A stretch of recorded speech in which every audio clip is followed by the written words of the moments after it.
이후에 순서가 많아서 말씀은 길지 않지만 그래도 하나님께서 원하시는 일꾼의 자세가 어떤 건지 말씀을 통해서 알아가 보는 시간을 갖도록 하겠습니다.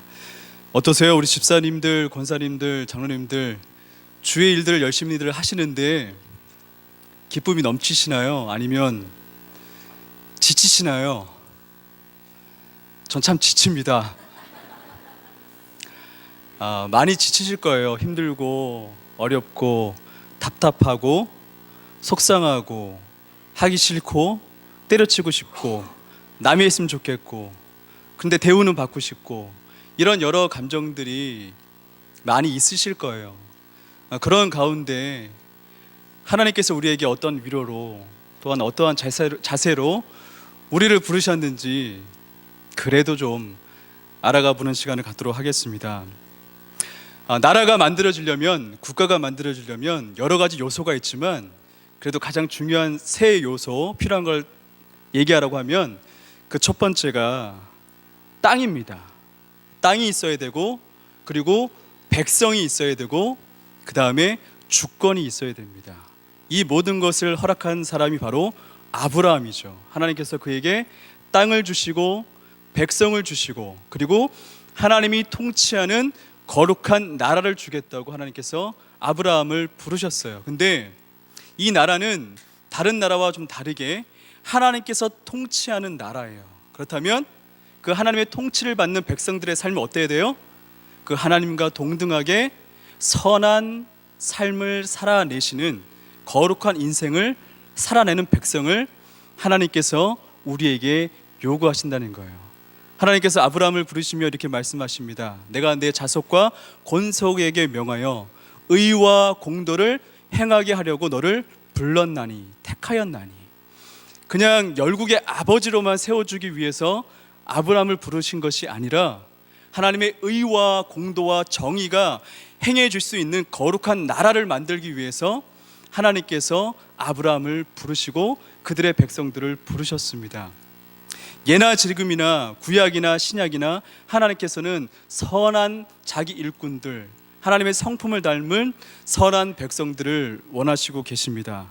오늘 디도서의 말씀을 보면 바울이 그레데 섬에 디도를 남겨놓았습니다.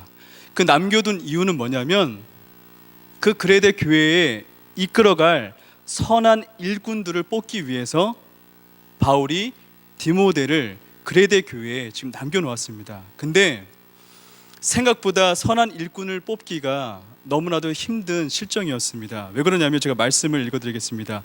12절에 보면 그레데인 중에 어떤 선지자가 말하되 그레데인들은 항상 거짓말쟁이며 악한 짐승이며 배만 위하는 게으름뱅이라 하니. 그리고 16절에 보면 그들이 하나님을 시인하나 행위로는 부인하니 가증한 자요 복종하지 아니하는 자요 모든 선한 일을 버린 자니라. 이런 사람들 중에서 하나님의 일을 할 사람들을 뽑는다는 게 쉽겠습니까? 어렵겠습니까? 너무나도 어려운 실정 쪽에 지금 디도는 놓여 있었어요. 어떻게 이런 사람들 중에서 선한 일꾼들을 뽑아서 그레데 교회를 어떻게 잘 이끌어갈까 염려와 고민 중에 있었죠. 하지만 디도는 해야만 했습니다. 그런 사람을 뽑아서 만들어내야 돼요. 그래서 디도가 지금 디도서에서 말하고 있는 선한 일꾼의 모습이 어떤 모습인지 우리 2절부터 제가 읽어드릴 테니까 여기에 해당되신 분들은 이런 거구나, 이런 일꾼이 돼야 되겠구나, 이렇게 교회를 섬겨야 되겠구나 한번 묵상해 보십시오. 제가 2절부터 읽겠습니다. 늙은 남자로는 절제하며 경건하며 신중하며 믿음과 사랑과 인내함에 온전하게 하고. 이제 늙은 여자입니다. 늙은 여자 안 계시죠? 예. 늙은 여자로는 이와 같이 행실이 거룩하며 모함하지 말며 많은 술에 종이 되지 아니하며 선한 것을 가르치는 자들이 되고 그들로 젊은 여자들을 교훈하되 그 남편과 자녀를 사랑하며 신중하며 순전하며 집안일을 하며 선하며 자기 남편에게 복종하게 하라. 이는 하나님의 말씀이 비방을 받지 않게 하려 함이라. 너는 이와 같이 젊은 남자들을 신중하도록 권면하되 범사에 내 자신이 선한 일에 본을 범이며 교훈에 부패하지 아니함과 단정함과 책망할 것이 없는 바른 말을 하게 하라. 이는 대적하는 자로 하여금 부끄러워 우리를 악하다 할 것이 없게 하려 함이라. 아멘. 지금 그레데 교회는 이런 일꾼들을 만들어 가야 되고 이런 사람들을 원한다고 합니다. 인사가 만사라고 하죠. 사람을 세우기가 참 어렵습니다. 구약에 보면 모세가 출애굽을 한 뒤에 광야에서 천막을 치고 있는데 아침에 일어나 보니 그 천막 앞에 수백만의 사람들이 줄을 서 있는 거예요. 왜 서 있습니까? 모세에게 찾아와서, 모세는 어떤 자였습니까?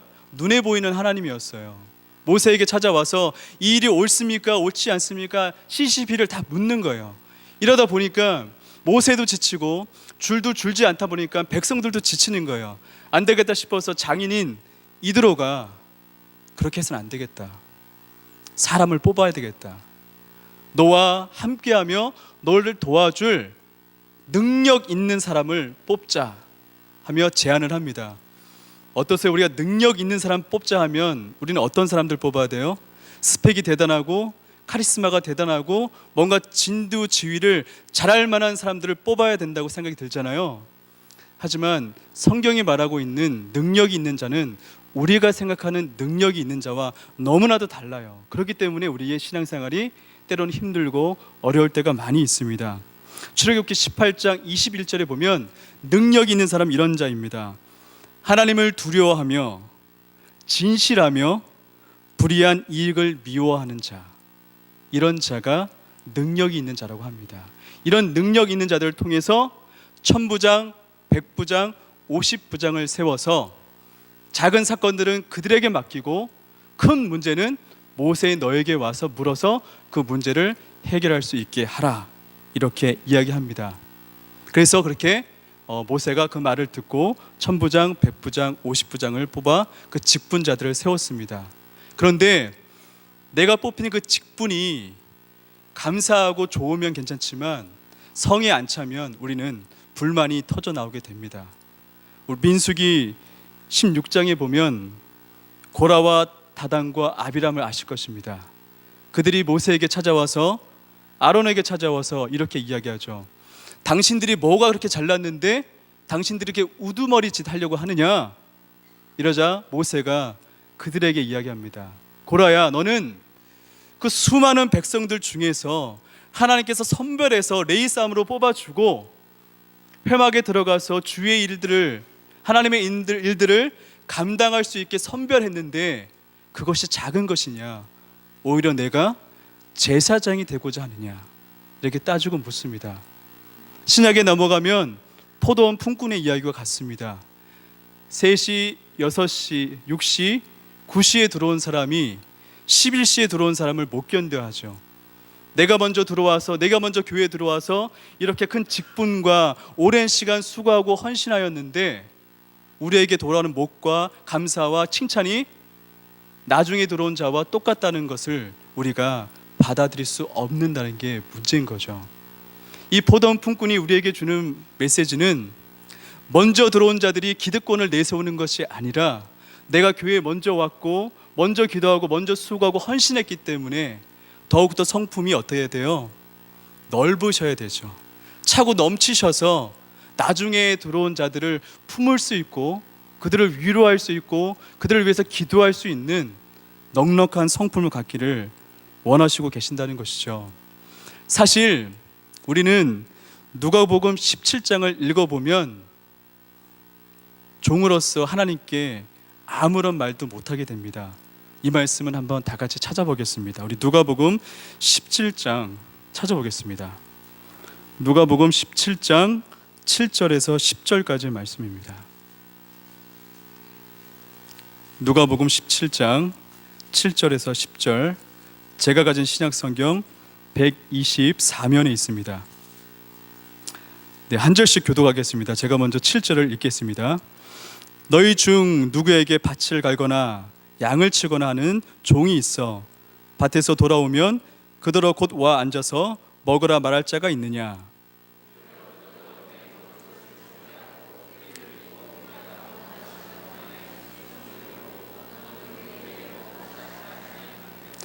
명한 대로 하였다고 종에게 감사하겠느냐?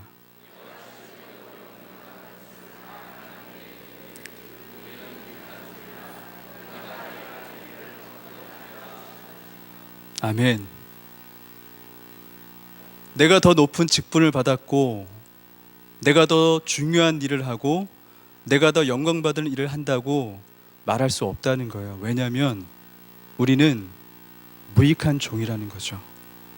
오늘의 말씀에 보면 우린 주님 앞에 무익한 종이라고 밖에 말할 수 없다는 거죠.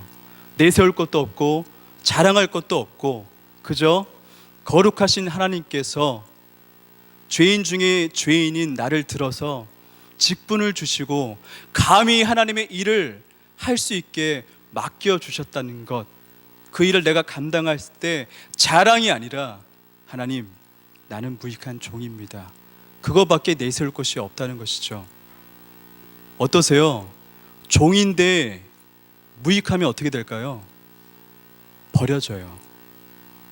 종인데 쓸모가 없으면 버려지죠. 그렇기 때문에 무엇이 필요해요?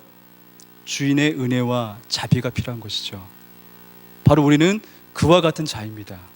무익한 종인데 우리는 버려질 수밖에 없는데 거룩하신 그 하나님께서 우리를 부르셔서 하나님께서 당신의 그 일들을 우리에게 나눠주시며 그 일들을 할 수 있도록 우리를 부르셨다는 것, 그거에 감사하다는 것 우리가 반드시 기억하여야 될 것입니다. 예수님께서 말씀하십니다.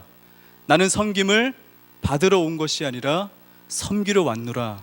이 말씀에 아멘 하신다면 그런 삶을 살아내셔야 됩니다. 하나님께서 우리를 선한 일꾼으로 부르셨습니다. 선한 일에 자랑 없이 주님, 우리는 항상 주님 앞에 무익한 종이라는 것을 인식하시며 삶을 살아내시는 우리 성도님들 다 되셨으면 좋겠습니다. 기도하겠습니다.